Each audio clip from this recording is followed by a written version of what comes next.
Urgente! Saiu o vídeo da audiência em que o ministro Alexandre de Moraes ameaça Mauro Cid com prisão preventiva, rescisão do acordo de delação e com investigações contra seu pai, sua esposa e sua filha.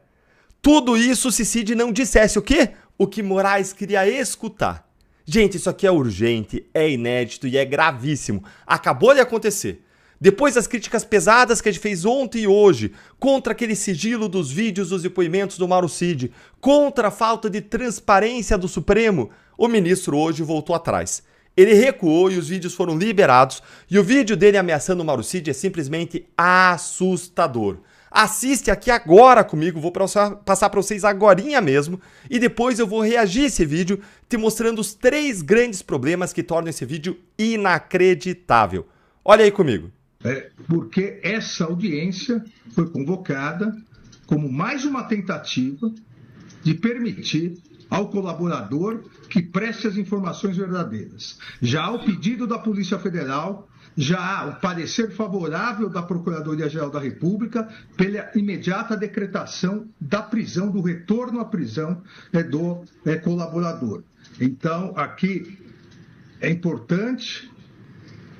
E exatamente por isso, a fim de possibilitar uma reflexão maior do colaborador com seus advogados, para que esclareça omissões, contradições na sua colaboração, sob pena não só da decretação de prisão, como também da cessação e consequente rescisão da colaboração, e eventual rescisão englobará inclusive a continuidade das investigações e responsabilização do pai do investigado, de sua esposa e de sua filha maior.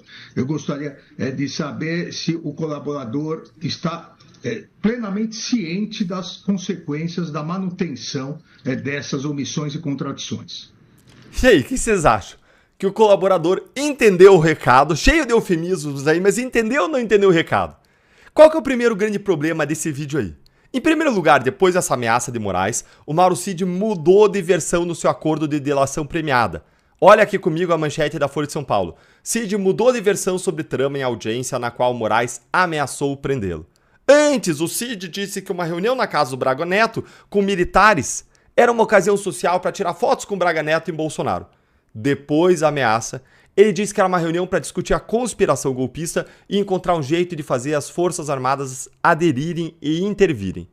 Antes, o Cid havia dito que um pedido de militares para ele de R$100 mil era uma brincadeira, uma piada, para ajudar a levar pessoas para frente do QG do Exército. Depois da ameaça, ele vem e ele diz que, na verdade, os 100 mil eram para financiar o plano Punhal Verde e Amarelo e para neutralizar Moraes, Lula e Alckmin. Qual versão da delação é a verdadeira? A primeira, a espontânea, ou a segunda, debaixo de pressão e ameaça?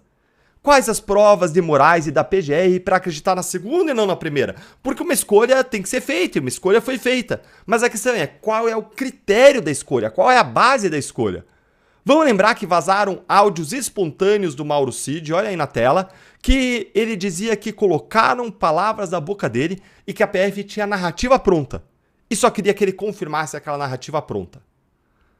Por que então que se dá crédito à segunda versão do Mauro Cid, não espontânea, em que o Mauro Cid coloca agora esses fatos que antes eram inocentes num contexto de golpe? Qual o critério para escolher entre as duas versões? Você concorda com esses meus questionamentos? Você concorda que a PGR e o STF têm de dever de esclarecer isso? Se sim, curte com força o vídeo e vamos para o segundo grande problema. Assiste aqui comigo a esse vídeo do ministro Gilmar Mendes. As pessoas só eram soltas, ministro Fachin, liberadas depois de confessarem. E fazer acordo de leniência. Isto é uma vergonha e nós não podemos ter esse tipo de ônus. Coisa de pervertidos. Claramente se tratava de prática de tortura.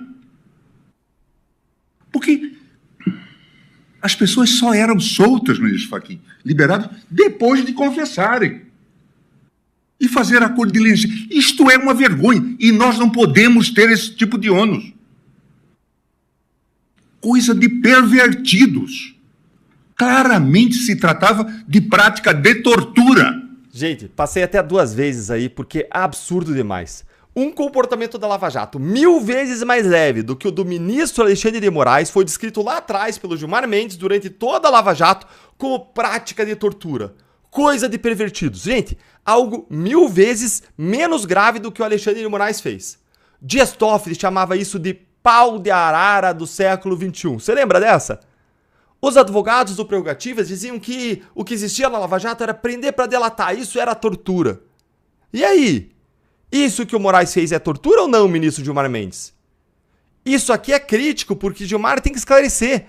Ou era tortura e estava errado lá atrás na Lava Jato, e está 1000 vezes mais errado aqui agora, e o STF vai anular toda a delação do Mauro Cid, ou então não era tortura, estava certo na Lava Jato, que não fez nada de errado. E aí o ministro Gilmar vai ter que achar algum jeito de defender o que o Moraes fez nesses últimos meses, que é bem pior do que a Lava Jato fez. Mas tem um detalhe, a Lava Jato inteira foi anulada por conta de argumentos como esse do Gilmar que eu mostrei para vocês. Então se estava certo, a Lava Jato inteira tem que ser desanulada, tem que ser restaurada, tem que voltar a Lava Jato com força, prender todo mundo, bloquear o dinheiro dos criminosos, prosseguir com as investigações. O ministro Alexandre de Moraes, que fez essa ameaça ao Mauro Cid, é o ministro do mesmo Supremo que desmontou a Lava Jato, dizendo que lá se praticava tortura. A gente tem que saber então quem estava certo e quem estava errado. Eles precisam dizer. Porque eu e nós, a Lava Jato, nós nunca mudamos de opinião e nós sempre agimos corretamente. Porque, diferente do STF, menos de 20% das delações vieram de réus presos na Lava Jato. Já agora, no STF, é 100%. E mais, vários presos na Lava Jato ficaram presos mesmo depois de delatar. Já no STF, não, é diferente. Delatou, soltou. Então, se o argumento deles valia para a Lava Jato, vale 10 vezes mais para o caso do Mauro Cid e do Bolsonaro. Nós, da Lava Jato, sempre dissemos que fizemos tudo corretamente, segundo a lei, que nunca houve tortura. Mas agora, quem dizia que tinha tortura é que tem que se pronunciar se o que o Moraes faz também é tortura, já que o que ele faz é 10 vezes pior. Você concorda? Então curte o vídeo para voz da nossa indignação chegar mais longe. E o terceiro grande problema, qual que é? Gente, o Moraes está pedindo para o Cid confessar um plano em que o Moraes era a própria vítima. O Moraes era a própria vítima do plano Punhal Verde e Amarelo, que foi objeto da mudança de versão do Mauro Cid. Ou seja, o Moraes está ameaçando prender o delator se o delator não confessar o plano para matar o próprio Moraes. Isso é surreal. O impedimento, a suspeição do Moraes são mais do que claras. Isso reforça esse absurdo. É como o cara que foi roubado chegar no fórum, na hora do julgamento, ele pede licença para o juiz, diz sai aí do banco de juiz, senta na cadeira do juiz e dá a sentença. Não tem qualquer coisa que lembre imparcialidade aí. E aí eles anularam a Lava Jato, porque o Moro que era suspeito, que era parcial, né? Veja a hipocrisia deles.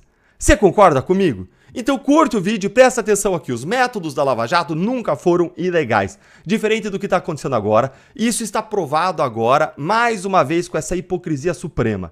Mas se você quer entender melhor tudo isso, todas as diferenças entre a Lava Jato e os abusos do STF, assim como outros temas centrais para todo o debate público dos últimos anos, dos próximos anos, então eu quero te convidar para a Academia de Justiça e Política, que é uma academia para você se exercitar e ficar forte naquilo que a gente mais precisa que você fique forte, que é o seu conhecimento e a sua preparação. A academia é um ambiente de sala de aula sem censura, sem a censura das redes, em que eu posso falar toda a verdade para você sobre os abusos contra as liberdades, sobre a corrupção sistêmica e sobre as raízes da impunidade. Ali eu vou te armar até os dentes com a arma mais poderosa, que é o conhecimento. É o meu ambiente de ensino mais completo, sem censura, e se você gostou e ficou interessado, confere o link aqui na descrição, que eu vou deixar aqui no vídeo para vocês, ou também nos comentários, ou então pega o seu celular e mira com a tela dele aí, no QR Code, com a câmera, mira aqui no QR Code, que você vai conferir uma página com todas as informações do curso. Corre lá enquanto é tempo, que as inscrições são por tempo limitado. Se inscreve, espera você lá dentro e um grande abraço.